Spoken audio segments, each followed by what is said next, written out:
Good afternoon, students. In the last lecture, we have seen about the historical research method. Then we had seen about the traditional way of writing history.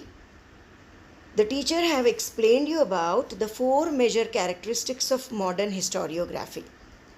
In today's lecture, we are going to see how the perspective of historians changed from traditional way to scientific way.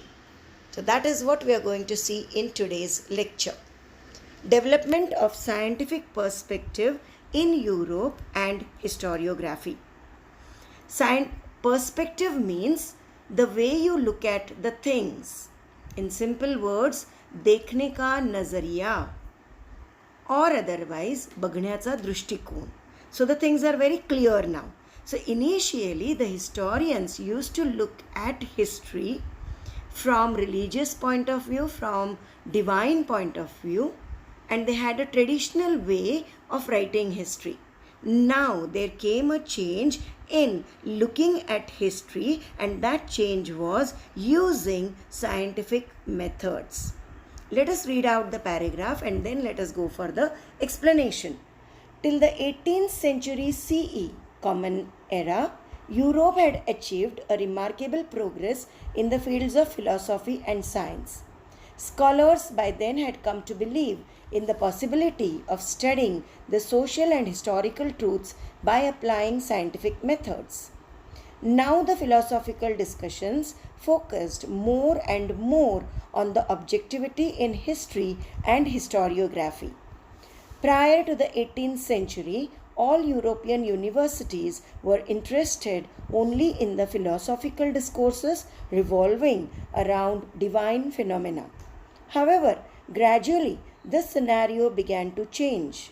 In 1737 CE, the Göttingen University was founded in Germany. This university for the first time had an independent department of history. Later, other German universities also became centers of historical studies. Now, before development of scientific perspective, children, the historians, whenever they were asked to give lectures on history, the lectures revolved only around the divine phenomena. Divine phenomena means it was Christianity in Europe. So Christianity, stories related to Jesus Christ, and church. So all this was included into history. But if you remember what you have learnt into the characteristics of modern historiography, history has nothing to do with divine and the deeds or the events which were revolving around the divine figures. But history had to do something with the deeds which were performed by human beings, which means the questions were supposed to be anthropocentric. So the questions were, how and when did human being come into existence? What was his way of living when he came onto this earth? How there was development in the human beings. You have studied in 6th standard about the Homo erectus stage, the Homo sapiens stage, and the Homo sapiens sapiens stage. So this was history. But this was discovered only when the perspective of the Europeans changed. Now, prior to 18th century, the European scholars wrote everything about the divinity. They did not write about the human deeds. So this perspective changed, and thus came modern historiography.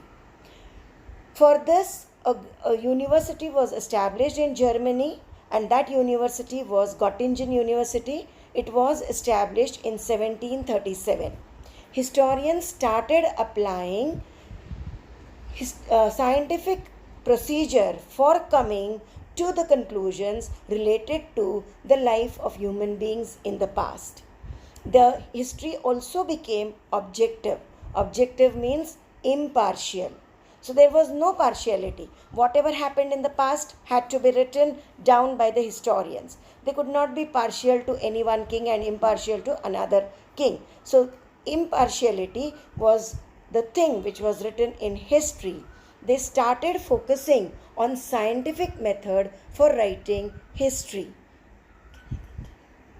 And that is how the other German universities also became the centers of historical study.